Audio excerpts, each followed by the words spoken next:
Hi everybody, do let me know when you can see and of course indeed hear me. It's always good to know that I'm coming through loud and clear. There's a few on there. So Renelyn's come through and Laurie has come through. And is Susan on? Normally. Oh look, there I am in the chat. I forgot to put that message on. Normally I do that at home. Just a word of warning, by the way. I'm in the midst of changing. Has anybody said hello to me yet? I'm chatting away as if you've all said, yeah, hi John, but you haven't, have you? So, am I? Oh, good, I'm there, right. And so you can hear me okay? Hello, Leslie. Lovely to have you. It's nice to have you on board. I know it's busy on Saturdays, but we do miss you when you don't join us from North London. So I'm delighted that you're here today. And Susan and Pat Pitajar, lovely to have you with us. Yeah, so I'm in the midst of changing my Buy Me a Coffee stuff. It sounds ridiculous, but it's been really tough because it means sort of taking Humphrey down and all that sort of stuff, which I know is long overdue. But I know as pet owners out there, you'll not be surprised that I've kind of just thought, oh, I can't face up to sort of deleting him. So I'm not sure right now if PayPal if Buy Me a Coffee is working, because I've changed the address from Send Humphrey or whatever it is to Explore Yorkshire with John, and I don't know if it's gone live yet. So just if you can, bear with me. Try it. I mean, it might work. It won't go anywhere. I'll still go to the same bank account, but I'm not sure if that old link will work. So I've just knocked it out of the chat for today. But yeah, just as I say, I know it sounds daft, but it was just difficult to kind of go, that's it, no more Humphreys, he's not part of this anymore, and you know what we're like. So there you go. That's why I've just got the PayPal link up today. So as I say, by all means try the Buy Me a Coffee. It may work. I'm not entirely sure. But if it doesn't, yeah, just hold off. And what I'll do is when I get home, I can send you the link. I'm pretty sure it's Buy Me a Coffee /Explore Yorkshire with John. But don't try and guess it. Pat, I know that you're all good for it, so I'll just stick it on Facebook as soon as this is done. It's my bad really. It's just I was kind of working through all that and I'm kind of midway through it, so it wasn't really ready to launch yet. Forgot about it, started working on this tour, and as ever, time catches up on you when you least accept it. So hello Linda, always a pleasure to have you on, dragging you away from your Saturday, but hopefully worth it. Something different, I think, today. Different kind of theme. If you were on a couple of weeks ago, was it maybe 3-4 weeks ago? I did a tour called Control in medieval York. And this is a kind of loose companion piece, as you might say. Inside by the river, Laurie. A loose companion piece, it's called Fear. A history of fear in York. So it's not, strictly speaking, a pair, because this covers more kind of history, but I think it's a companion insofar as how fear and control are sort of two sides of the same coin, aren't they? When we're scared, we allow things to happen that we wouldn't normally tolerate, and often that means allowing things to happen to other people that we fear, we're scared of, we're reluctant to engage with. So that's kind of a rough sort of theme for today. It also happens to be the Pride Day, so if you see young people wandering around looking very happy, rainbow flags and so forth, that's why. So the Pride March was this afternoon. It's just too early for you guys, really. And also, I kind of figured, people might not have come out to the mum and dad, so it's not really fair for me to put them on the internet. But, they're kind of wandering around York, then, they're fair game, as you might say. So, in case you're wondering why there's lots of people with kind of rainbow stuff on, that's the reason why. So there's a big party down at the Knavesmire, but there'll be some people in central York as well. So that'll be kind of nice to see. That's hopefully a kind of happy day for that. So I'm not going to lie, today's tour is themed about that, about kind of ideas of kind of tolerance and acceptance and kind of how, as I say, fear has been a kind of a running theme throughout the history of this city. Anyway, hopefully it doesn't need too much explaining. It's not difficult to follow. It's just at times, as everything, a bit sad and a bit depressing that we never seem to get quite past the fear of the outsider. But look, never mind. So let's say, who haven't we said hello to? So Natalie is with us from the Netherlands. Hello, and thanks to everybody who told me where you were from this week. When I get a chance, I'm going to pop all that into a list and Laurie, I don't advertise Mrs. John's name because I think, you know, she just pops up when she wants to, but she doesn't seek any notoriety. She doesn't particularly want people, it's not against you lot, but she doesn't, you know, want friend requests and all this, that and the other. So that's, you know, our decision really. Hopefully you'll kind of respect that. That, you know, we didn't necessarily feel a need to share beyond Mrs. John so that she can have her private life and do her own thing. And but there we go. That's true around the world. Fear, yes, absolutely, Polly. Well, as I say, you know, if only you could say, oh, all this stuff is in the past, it would be a jolly nice place to be. But it's just as pertinent an issue. I think. Hello, Terry. How nice to see you. Hope the bears are keeping well. We may well see a bit of a plot spoiler, but time to stay tuned. They may just have a moment of happiness towards the end. And Hilary from Cape Town, how wonderful. She's called Mrs. John, that's correct. She's called Mrs. John. That's how we like to think of it in this community, isn't it? So, well, indeed, and what's nice about these ones is they can sit over my actual glasses. So I can read and not be blinded at the same time. So that's a kind of bonus. They aren't meant to be like that, but I've just kind of worked them out loosely, as you might say, so they fit over my glasses nicely, so that I can do two things. One is shape eyes from the sun, but B is also read what's on the screen, which is always a bonus. So, I hope we're all fine and dandy. We're about on 5 o'clock, so let me take a sip of water, and let's talk about fear. So as I say, just last one, just for those who didn't join before, my Buy Me a Coffee link is down right now. I'll pop it on YouTube when I get back home. I was in the midst of sorting it all out, taking Humphrey out, and it was kind of hard, so I didn't really finish doing the job. But that's why that link's not up there today. But the PayPal link is up there, and that is working just fine. So there we go. Let's flip the camera. I'll show you where we are. So not a place I've started before, but it's always nice to start somewhere different, right? It's lovely sunny day. Oh, by the river. So, a history of fear in York. Before dawn, on the 8th of June in the year 793, the monks of Lindisfarne heard something they didn't recognise. The rhythmic slap of oars. The creak of timber, the hiss of hulls cutting through shallow water. Moments later, Viking longships slid out the morning mist and onto the shore. It was the first act of what would become a Viking strategy of raiding wealthy, undefended Christian sites. The monastic community was totally unprepared for what was about to follow.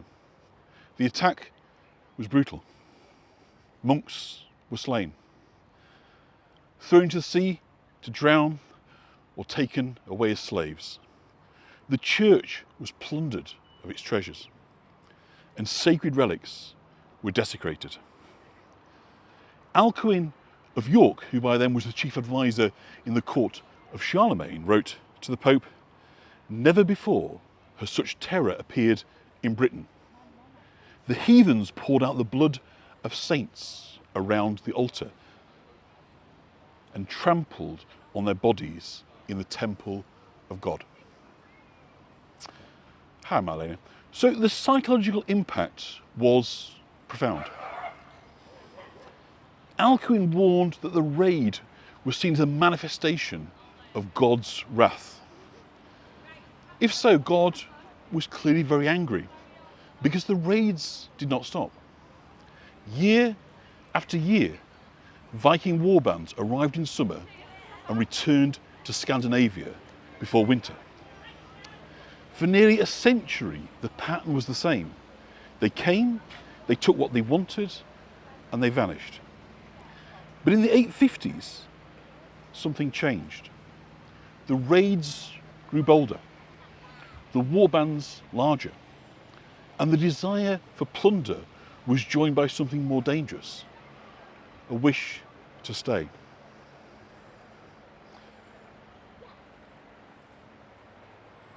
So churchmen urged the people to pray harder, to repent, to atone. But nothing stopped these attacks. The kingdom of these islands were divided and vulnerable, and the Vikings knew it. And then, in the year of 865, the great heathen army arrived. Not a raiding party, but a coalition of warriors in their thousands. They moved through the land with terrifying efficiency, leaving fear and ruin behind them. Now, it may kind of seem strange to us now that these Anglo-Saxons and Vikings who'd come from the same part of Europe should each see one another as strangers. But crucially, they didn't share a language.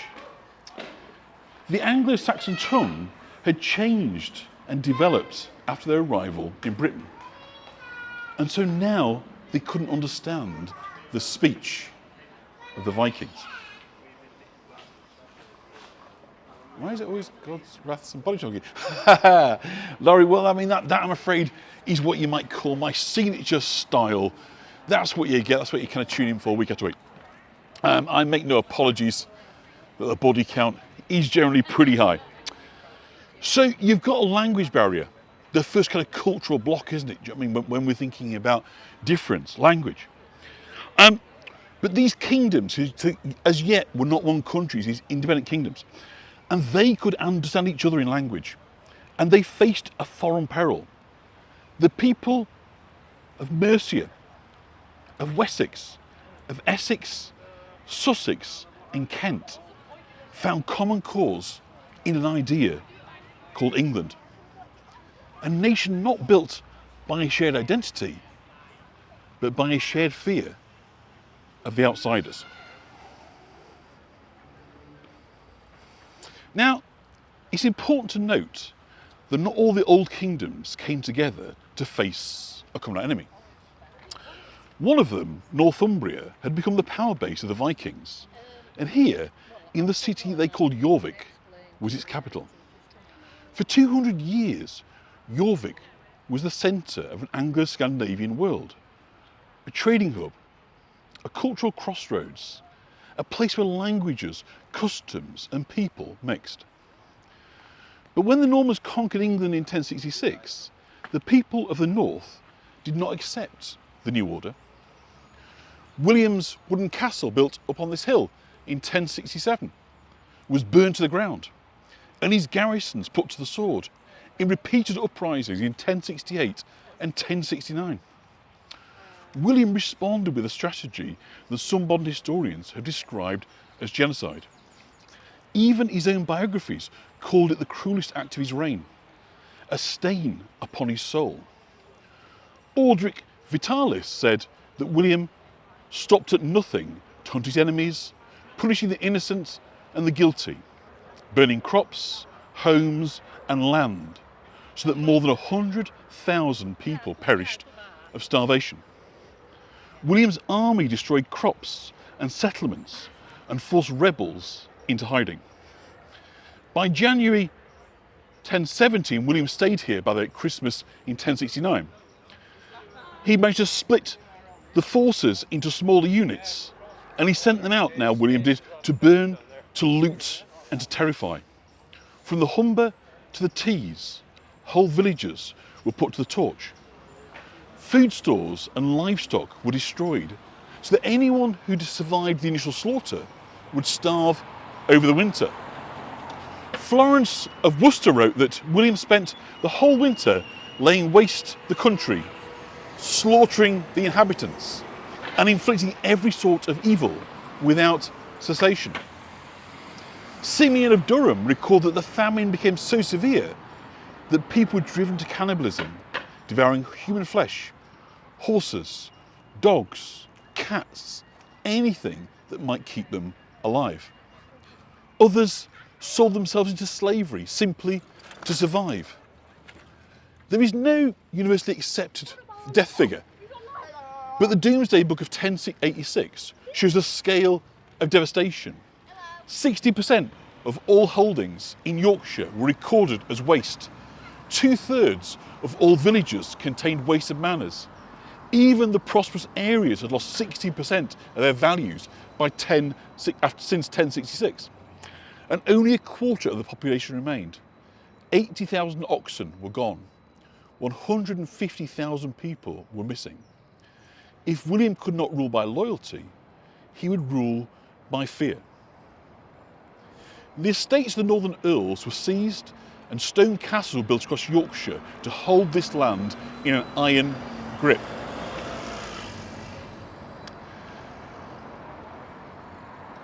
I'm just going to get a sip of water. A lovely blue sky. I can't read the chat, I'm afraid. It's just too bright out here, so apologies if I'm missing anything. But when it gets a bit less bright, I'll try and catch up. Now, William had another force that was even more powerful than his armies and his castles. He had the church, and he used it to bind the nation to the crown and spread a fear that didn't end with death, but could follow you into the next life. Once England was tightly woven into the Christian faith, the suspicion of outsiders grew. Now, William I had invited a community of Jews from Rouen to settle in York as his financiers, and they lived under royal protection during his lifetime. But shortly after William's death, the Pope declared the First Crusade in 1090, a holy war to rid Jerusalem of the infidels. And many began to argue you didn't need to travel as far as Jerusalem to find the enemies of Christendom. The Jews, they said, had killed Christ. The crusade was a success. Jerusalem was taken. A sign people believed that God would not tolerate infidels. But over time, the territories won in the First and Second Crusades fell back into Muslim hands. And then when Jerusalem fell to Saladin, holy war was preached from every pulpit in this city. Infidels were to be destroyed. The spark that ignited the violence came with the coronation of a new king, Richard I, Coeur de Lion, Richard the Lionheart, who was preparing to depart for the Holy Land to fight in the Third Crusade for Jerusalem. But since he was going to fight infidels, he refused to have them attend his coronation, overturning a custom that existed since William's time. And it was taken as a royal signal of disdain. So violence broke out in London. Two leading Jews of York, Benedict and Josquet, were attacked and beaten. Benedict was so badly wounded that he was forced to be baptised as William by a monk from St Mary's Abbey in York. And when he recanted the next day before the king, the Archbishop of Canterbury declared, "If he will not be a Christian, let him be the devil's man." So Benedict died shortly afterwards of his wounds, and he never returned to York. The violence, however, did. Throughout the spring of 1190, attacks on Jewish communities spread across England, and on the 16th of March 1190, the people of York turned on their Jewish neighbours, baying for their blood. The entire community fled to the castle for sanctuary, only to find themselves surrounded by a mob of their own townspeople. The price of safety was conversion to Christianity. But it's likely that even if they'd agreed, a massacre would still have taken place. And so, under the leadership of Rabbi Yom Tov, the Jewish community of York, men, women and children, took their own lives rather than fall into the hands of the mob. And their courage, I think, stands in stark contrast to those who hounded them to their deaths, driven by anger, by hatred and by fear. Fuck off.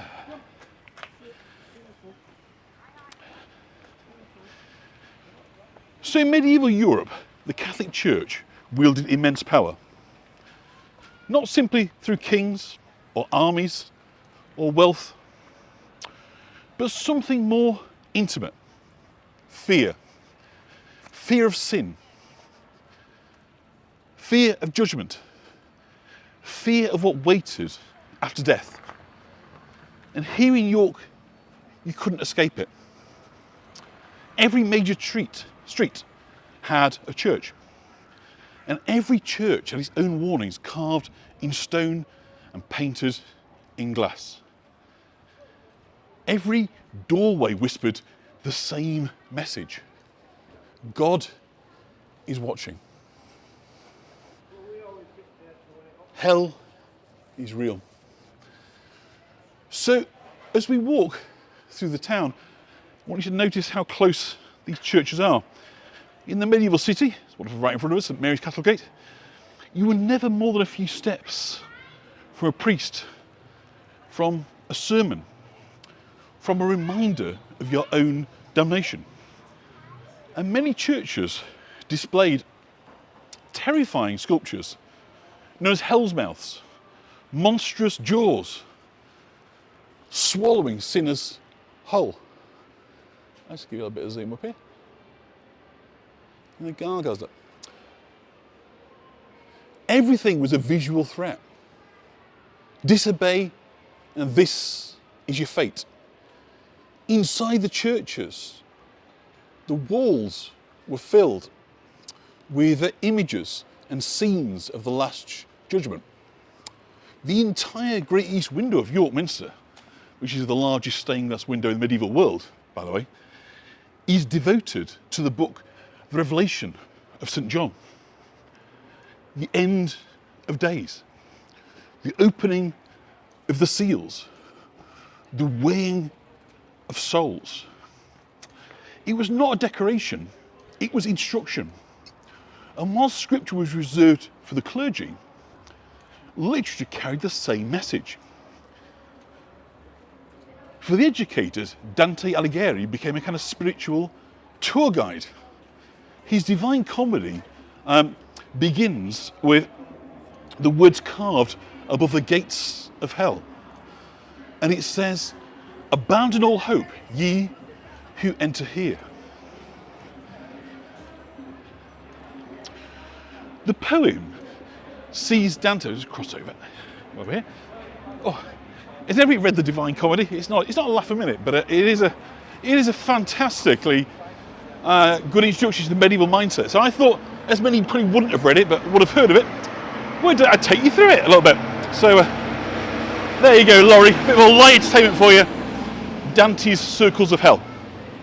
So the poem sees Dante, accompanied by the Roman poet Virgil, descend the layers of hell, beginning in the Ante-Inferno, a place for souls who in life could not commit to either good or evil.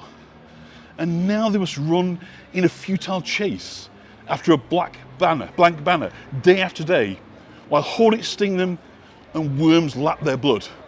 And that, frankly, is as good as it gets. The next stage is Limbo, which is, to be fair, is a bit of a kind of non-stage, really, because for people that just never knew Christianity, they don't get anything from it. It's a perpetual state of nothingness, but equally they're not blamed for not knowing about something they couldn't have known about.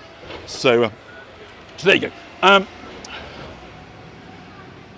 But what Dante imagined hell to be, so next church obviously, was a kind of terrible, not a terrible order, but a moral architecture carved into the foundations of the universe. And as he and Virgil descend, each circle becomes more claustrophobic, more grotesque, more intimate in its cruelty. In the second circle, the punishment for lust is not fire, but wind. A storm without rest. A hurricane of desire. The souls of the lustful are blown endlessly through the darkness, unable to touch, unable to rest, unable even to fall. Dante sees lovers clutching at each other, only to be torn apart again and again by the storm. Below them, in the third circle, lie the gluttonous. And here, the rain never stops. It's a cold, filthy, stinking rain that turns the ground to mud. The gluttons lie face down in the mire, wallowing in the excess they once worshipped. And above them prowls Cerberus, the three-headed hound of hell, tearing at them with his claws, ripping flesh from their backs as they squirm helplessly in the sludge. So not for nothing, the mud of the Western Front was compared with Dante's fifth cycle of hell. Not because obviously they were evil, the men, but rather the suffering and the sheer relentlessness of it. Where are we next? Yes, in the fifth circle, the wrathful are trapped in the river Styx. So if you know about the kind of Roman underworld, the river Styx, you paid the ferryman a coin to be transported across the river Styx to the land of the dead. So the river Styx is in hell, because obviously that's a pagan idea. So consequently, river Styx is now in hell. And it's not a noble river, but it's a swamp, thick and black, bubbling with rage. So our next location, the church here, St Crux, at the bottom of the shambles, substantially taken down and kind of rebuilt because it was falling down. Big Italian tower was there in years gone by. But again, the location, behind it, St Saviour's rather. So yeah, horrible, thick, black, bubbling with rage, this river. And on the surface, the angry tear at each other with teeth and nails locked in eternal combat. Beneath the surface, the sullen lie submerged, choking on the mud. I think we'll go this way because we do shambles often and it's just so busy down there. Choking on the mud, their voices reduced to gurgles and bubbles. And their anger, once hidden in life, becomes their suffocation in death. There you go, Linda. One just for you. Of course, the location where, when you visited York, you could park your broom. And of course, those that were arriving on broom would definitely found themselves on the wrong side of the church's judgment. So the heretics lie in the sixth circle. So we're now into those that are challenging the church. We're getting lower into hell, so getting more and more serious offences. And so those that would challenge the church's teachings lie down here, sealed inside burning tombs. Great stone sarcophagi stretched across the plain of fire, each one glowing red hot. And inside, the souls scream as the flames consume them, their punishment for denying the immortality of the soul, now trapped forever in a death that never ends. Deeper still then, in the seventh cycle, by the way, there's another church just here at the top of Shambles, which is now gone, which is just here on King's Square. Oh, so I'm going through the middle, shouldn't be doing that. I'll come through there. So I think I probably pointed out to you before that there is a bunch of tombstones that are kind of located, and again it'll be busy, so I will not go down there. Right on kind of King's Square here. This proximity of churches is phenomenal. I mean, it really is. You're talking about a kind of medieval church, maybe every 100 yards or so in the city. So this kind of feeling of an oppressive, omnipresent Christian institution. So we see here, and this on top of the Viking Palace, some of the graveyards. This is where the altar space was, thank you, of the Holy Trinity in King's Square here. So we've got church of church of church. Minster just over there, of course. So seventh layer of hell, we've got where the violent are punished.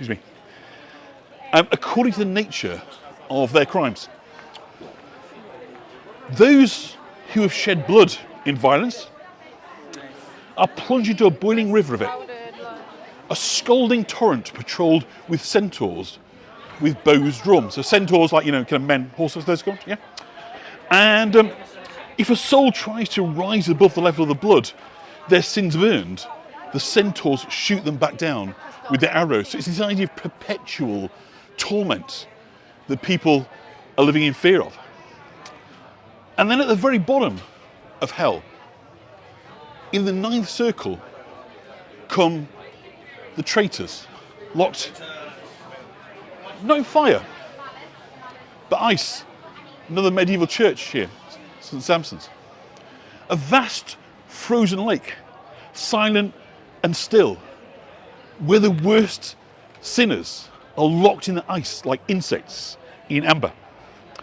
Some are frozen to their chests, some to their necks, some are entirely submerged, their tears freezing in their eyes. And in the centre of it all, trapped waist deep in the ice, is Lucifer himself. Enormous, silent, weeping tears that freeze on his cheeks. Each one of his three mouths chews a sinner.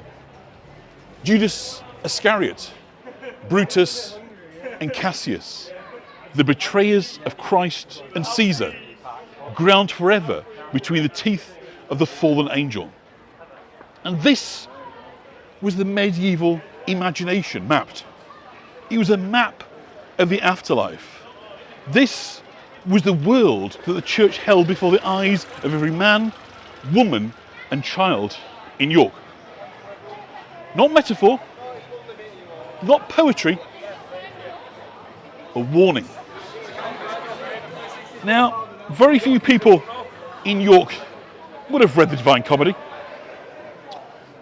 but the motif of the 7 deadly sins, which obviously echoes within what Dante's writing there, was everywhere.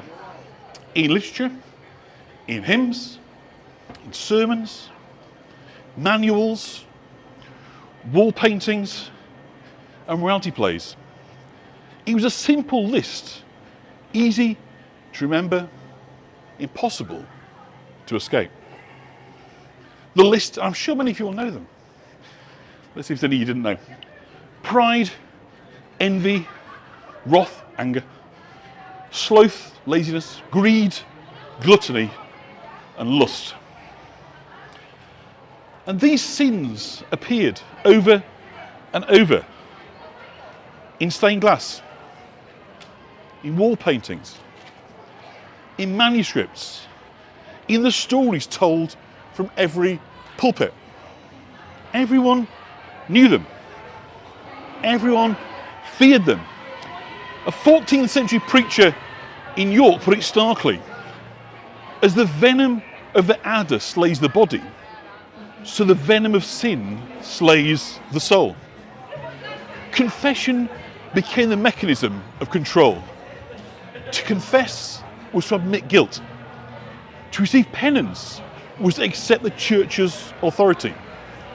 To refuse was to risk eternal torment. And so as we walk through the streets, remembering this, in medieval York, you were never out the sight of a church, never out the earshot of a sermon, never beyond the reach of judgment. Fear of damnation wasn't an idea. It was the air that the people breathed.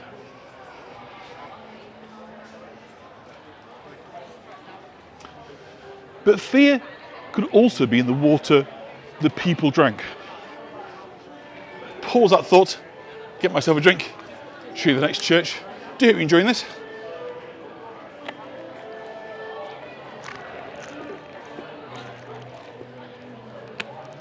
Talking about Halloween, it's quite dark, isn't it? Yeah. History of fear, yeah. Never thought that. It will get lighter at some point, but a bit more darkness first.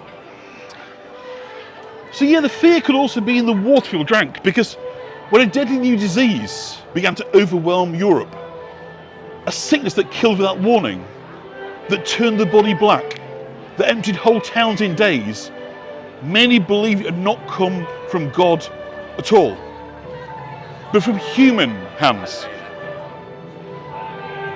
from enemies within. Gosh, it's noisy.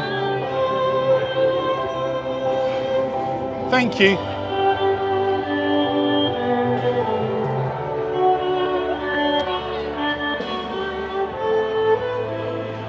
rumours spread that the plague had been carried not by rats or fleas, but by poisoned wells.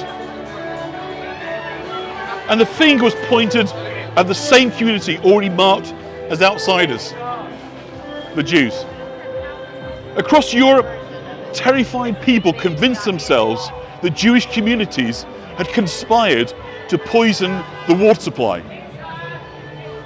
It made no sense, but fear rarely does.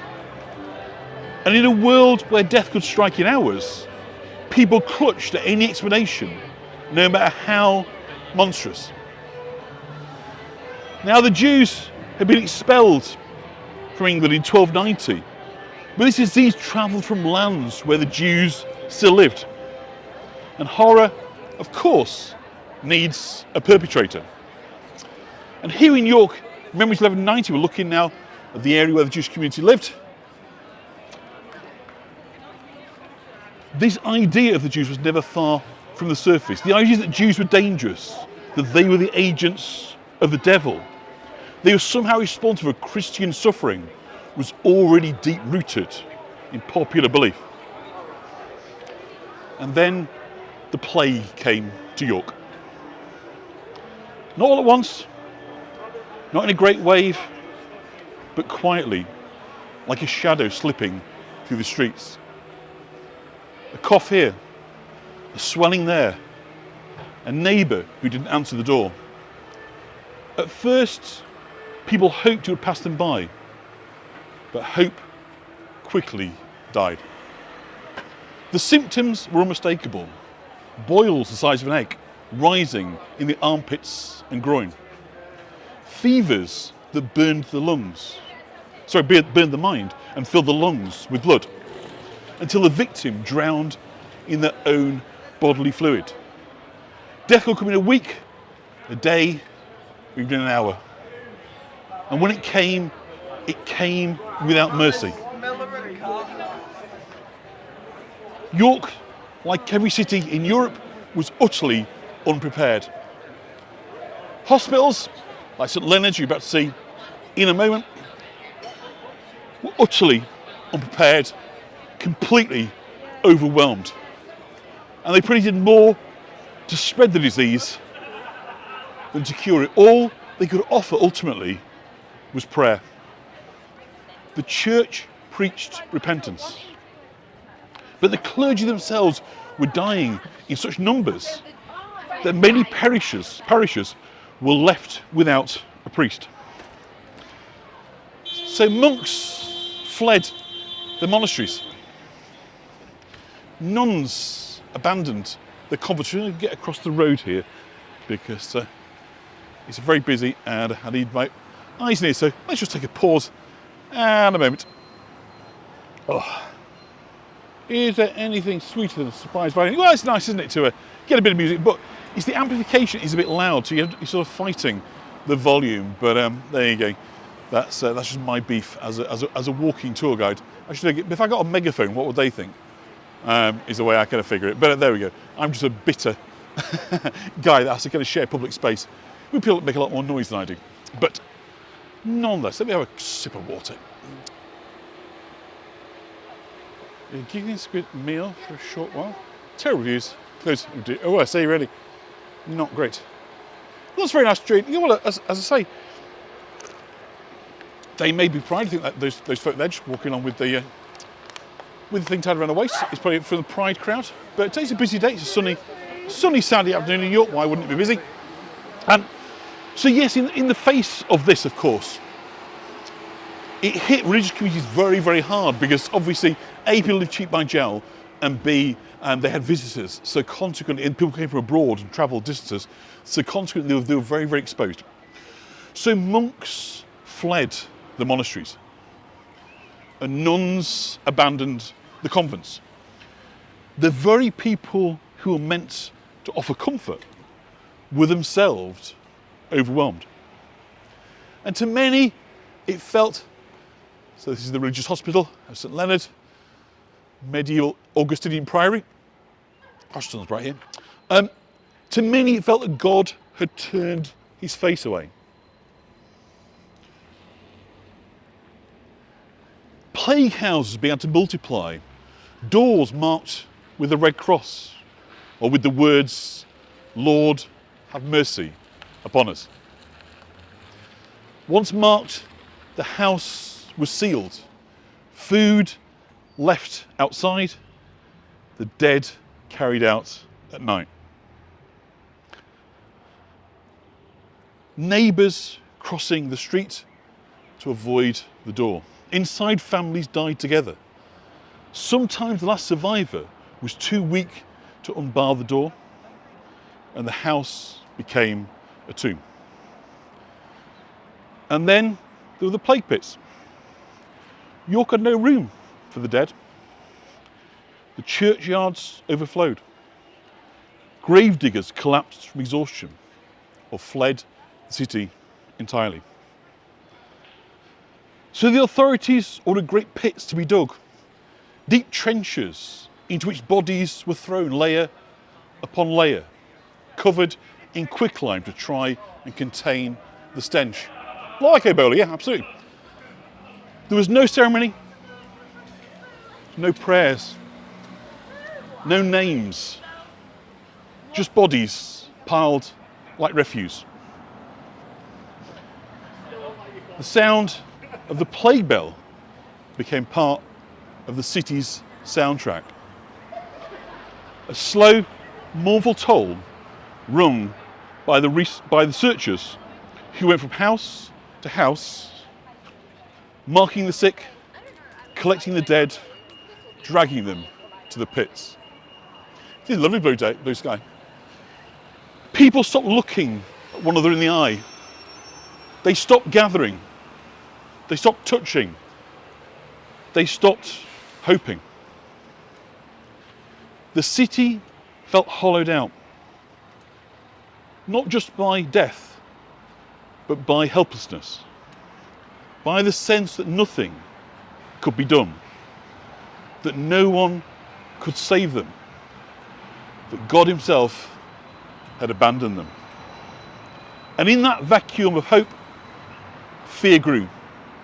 Fear of the air, fear of the water, fear of strangers, fear of neighbours, fear of the world itself. Fear had always been a tool of the church, but now fear was everywhere, in every breath, every street, every silence. A city under plague was not simply dying, it was unravelling. It's lovely to see a bit of flowers. So it's a bit dark, that bit, isn't it? But we are doing fear. Gosh, it's warm this afternoon. So, I'm still can't really see much of the screen, so I do apologise. Could be a bit of rain this morning. There we go, it puts it all in context for you, doesn't it? Think of it as a service to kind of realising that things aren't so bad after all. Now, there's a story we Yorkies like to tell, and you can always tell, you know, a kind of low-grade tour guide because they kind of repeat it. And the story is this: it's still illegal to shoot a Scotsman with a bow and arrow from the bar walls on a Sunday. Of course, it's pure nonsense, and it wouldn't be much of a defence in court. But underneath it is a bigger truth, that the fear of Scots was very real. And there's no better place to talk about the fear of Scots than here at Bootham Bar, the great northern gateway of York, a fortress in stone, a warning in stone, a promise in stone, because long before the Black Death arrived, York had lived under the shadow of Scotland, Harkenbeek, for nearly 200 years. Raids, burnings, kidnappings, armies swooping down from the border like storms. Let's go to the top, have a look. The Scots were not distant from that, they were a regular one. But in the 14th century and during the 100 Years' War, the fear was dialed up with a new intensity. Why was that? Well, because Scotland and France, England's two greatest enemies, had formed what they call the Old Alliance. If England fought France, Scotland would attack England. If England fought Scotland, France would attack England. So York suddenly found itself on the front line of a two-front war. And the church and authorities made sure everyone knew it. Sermons thundered the Scots were God's punishment for England's sins. Chroniclers wrote of the cruelty of the northern foe. Rumours spread that Scottish raiders were already on the march across the border, already burning their way south. And the fear was not unfounded. In 1319, the Scots had marched almost to the gates of York itself. The Archbishop of York had led an army out to stop them and been utterly defeated at Myton on Swale. A battle so disastrous it became known as the White Battle because so many of the dead were clergy in white robes. York panicked. The minister's treasures were packed up and hidden. The city walls were manned day and night. Booth and Bar, this very gate, was reinforced, repaired and watched with a vigilance born of terror. And now in the 1340s and the 1350s, with the plague still fresh in the memory and the 100 Years' War raging, the fear returned with a vengeance. The Scots were allies of France. France was at war with England, and York was the northern capital, the seat of royal government. Whenever the king came north, so the church preached fear, the authorities enforced fear, and the people lived with the fear. Fear that the Scots would come again. Fear that the French would land on the coast. Fear that the plague had weakened England so badly that his enemies would now come and finish the job. York was caught between two terrors, one in the blood and one at the gate. People clearly been spending the afternoon relaxing, as you might say, with plenty of refreshments, which means they can be a wee bit unpredictable. And veterans of these tours know that tour guides do like to keep moving when there are people who've had lots and lots of relaxation, refreshments, because that's the best way to keep out of trouble. So just give me a sec, we're going to get over the road and we're going to start again at King's Manor. Gosh, it's warm. Do hope you're enjoying this tour. Thank you everybody who has supported Left Tip. I can't see the screen, it's been so bright I can barely see a hand in front of me at times. So my apologies if I've missed off saying thank you. As I said earlier at the top of the tour, my Buy Me a Coffee link is currently down. I'm just doing some work on that, should be right to go across now. I'll post it up on the Facebook group afterwards, but the PayPal link is open, so if you're able to leave a contribution via PayPal today, that is fantastic. Otherwise, I will have that Buy Me a Coffee link open later on today, and I'll post it up there, even though I'm still doing a bit of work on it. So, coming into King's Manor, let's take a drink, and we'll start again. Goodness me, we've covered a lot today, and one big subject left to cover, and then little echoes afterwards. So, good, marvellous, like that. So now we come to the kind of last great fear of this story, a fear not of outsiders, not invaders, not of plague or damnation, but a fear of each other, a fear that would tear England apart, because here at King's Manor, above the doorway, is the royal crest of King Charles I, a king whose reign would end in a civil war, whose marriage would ignite a fear that had been smouldering for a century. His queen, Henrietta Maria, was French, and she was Catholic. To many in England, that alone was enough to believe she was dragging the king back to Rome, back to the old faith, back to the old rituals and the authority they'd spent a century trying to escape. Because the Reformation had not brought peace, it had brought fear. Under Henry VIII, the country was forced to change its religion almost overnight. The monasteries were dissolved, the old rituals outlawed, the saints stripped from the walls. People didn't know what to believe, and fear filled the vacuum. And then came Mary, Bloody Mary, determined to drag England back to Catholicism. Nearly 300 Protestants were burned at the stake. The flames lit the sky from London to York. And the fear of Catholicism, of fire, of torture, of the stake burned itself into the English imagination.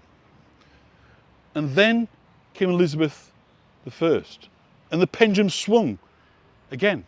Now it was the Catholics who were hunted.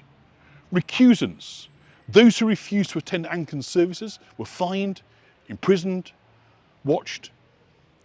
Priests were smuggled into houses and hidden in priest holes. Mass was whispered in secret rooms. Spies and informers lurked everywhere. York became a centre of Catholic resistance and therefore a centre of Protestant fear. And here in York, fear took on a human face. Margaret Clitheroe, a butcher's wife from the Shambles, refused to give up her Catholic faith. She sheltered priests. She held mass in her home. She defied the law. And for that, she was sentenced to death by pressing, crushed beneath the door, weighted with stones till her ribs broke and her heart burst.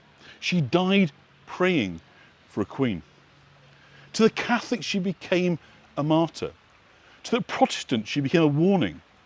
To the authorities, she became proof that Catholicism was a threat that had to be stamped out. Fear fed fear. Then came the Spanish Armada, a Catholic superpower sailing to overthrow Elizabeth. The fear of invasion returned with a religious edge. Then Mary, Queen of Scots, a Catholic with a claim to the English throne, held prisoner for nearly 20 years, just a few miles away from here in York. Her very existence was a threat. Her execution was meant to end the danger, but it only deepened the fear. And then in 1605, the fear exploded.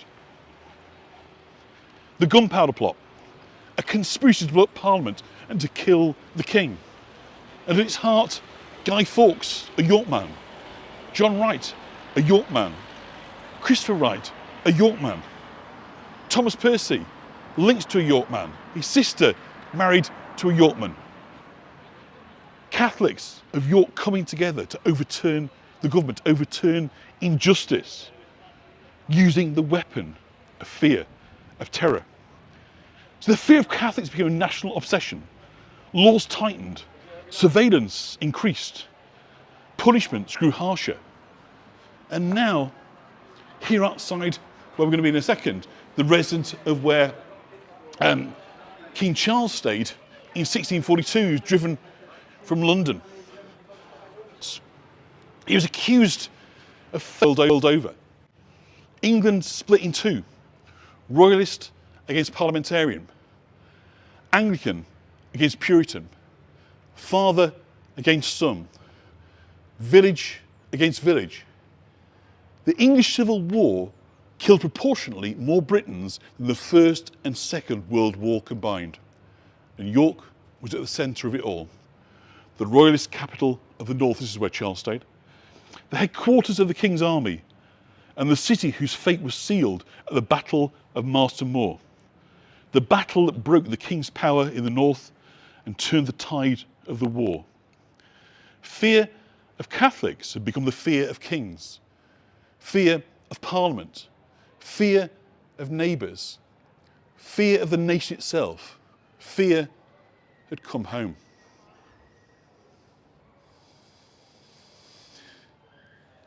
Now, after the chaos of the 17th century, the burnings, the plots, the executions, the civil war that tore England apart, the 18th century brought something new. The Enlightenment, a world of reason, science, philosophy, a belief that fear and superstition may finally be swept aside. And in many ways, it still endured. The law still followed the teachings of the medieval church. Love between men had to be hidden. Desire had to be coded. Meetings had to be arranged in silence, in shadows, in secrecy. And here in York, that secrecy had a location. It was a molly house, a place where men could meet discreetly, in a society where the price of being discovered could be ruin, imprisonment, or even death. And outside that house, about to visit now, stands a little signal, a torch snuffer. Takes us back to the days before street lighting. Wealthy gentlemen hired torchbearers to guide them through the dark. The torchbearer walked ahead, never speaking, never looking back. Discretion was part of the job. And if the gentleman wanted male company, he followed behind his torchbearer at a careful distance. No words were exchanged, no signal was given. When the torchbearer reached the door of the Molly house, he simply snuffed out his torch. A silent gesture, a coded permission, a moment of darkness that meant safety. Inside, a spotter listened for the scrape of the snuffer. He slid back the bolts and admitted the gentleman.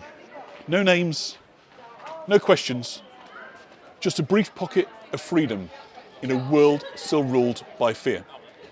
There's the snuffer right in front of us on the Molly house. So today, on the day of York Pride, here in that same doorway, a reminder that even in the age of reason, old prejudice survived, old fears lingered, and some people had to live their entire lives in the shadows because society refused to let them step into the light.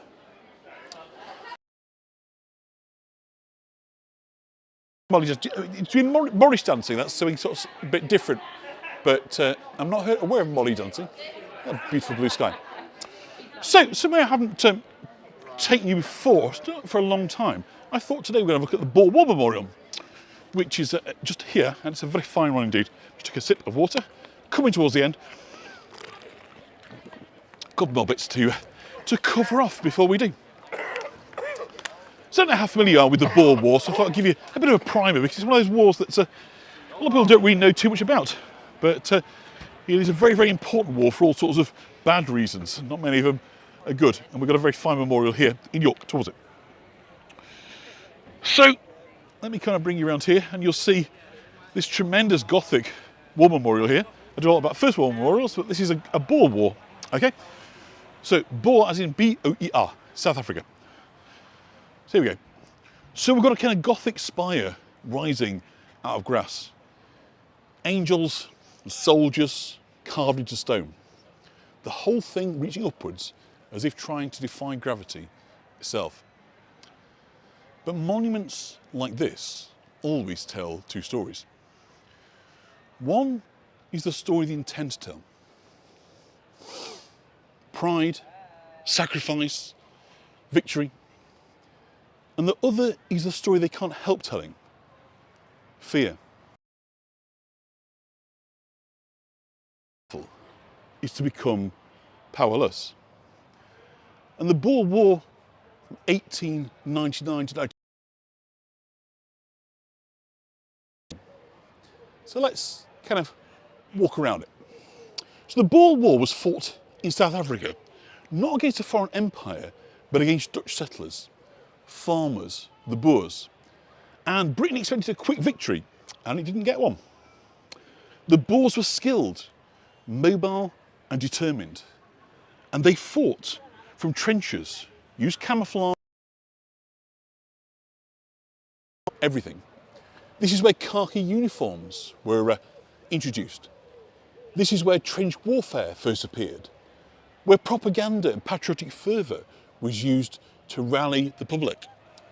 12 years later, the First World War would break out, and in many ways this was the dress rehearsal. But here's the part the monument doesn't say. Britain only won because it conscripted soldiers from across the empire, from Canada, Australia, India, and beyond. The empire that looked so confident in stone was already afraid it couldn't stand alone. And then there were the concentration camps, the first of their kind. Tens of thousands of Boer civilians, mostly women and children, died of disease and starvation behind barbed wire. It was a war fought for gold and diamonds, but justified in the language of civilization and duty. And both sides, British and Boer, agreed on one thing. Under no circumstances should black South Africans gain power or advantage. That fear, the fear of equality, would echo through the 20th century from apartheid to fascism. This monument doesn't show that, but it's part of that story. Look at the carvings. A better picture. It's a kind of fusion of religion and empire. It's like a church tower, isn't it? Faith and power are entwined. And look at the height, this spire reaching upwards, as if Britain could hold its place in the world simply by building high enough. And below it, the names of the fallen, young men from York, immortalised in stone, yet forgotten by most who pass by. The monument is quite simply beautiful, but it's also anxious. It's a society trying to reassure itself that it's still strong, that it's still righteous, that it's still destined to rule. Because by 1902, the British Empire was the largest the world had ever seen and was already terrified of its own decline.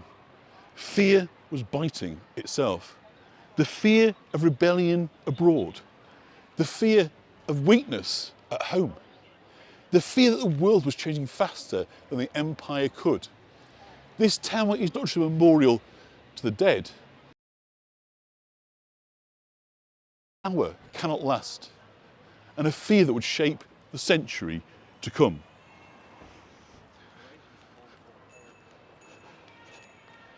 So, from here, we're going to move into our last bit. I think we've had enough of fears. I'm going to try and leave you a little bit of hope. But of course, as ever, it's bittersweet, tinged with shades of fear. So we're going to move on now to a different kind of fear. Not one of losing an empire, but the fear of losing our identity. Perhaps one of those deep-rooted fears of all. It's the same emotion, it's just wearing a different uniform. And it, of course, is the fear of immigration. So we're going to end our tour today, not with a king, or a battle, or a monument to the empire. Done enough of that. We're going to end it with a bear on a bench. When I can find it, remember where it is. I haven't been down here for a while. I think it's down here somewhere. So of course, he belongs to a story of a bear who crossed the ocean without permission, without paper, arrived with nothing but a suitcase. Where is it? It's down here.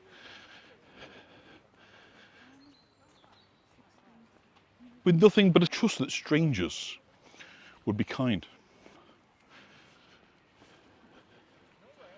And after 1,000 years of fear, fear of Vikings, fear of Normans, fear of the Jews, fear of hell, fear of plague, fear of the Scots, fear of Catholics, fear of losing empire, fear of losing identity, he sits here quietly, or he doesn't remember where he is. I hope he hasn't moved. Reminding us of something very simple, that fear is always an option, but so is a welcome. Has it been taken out?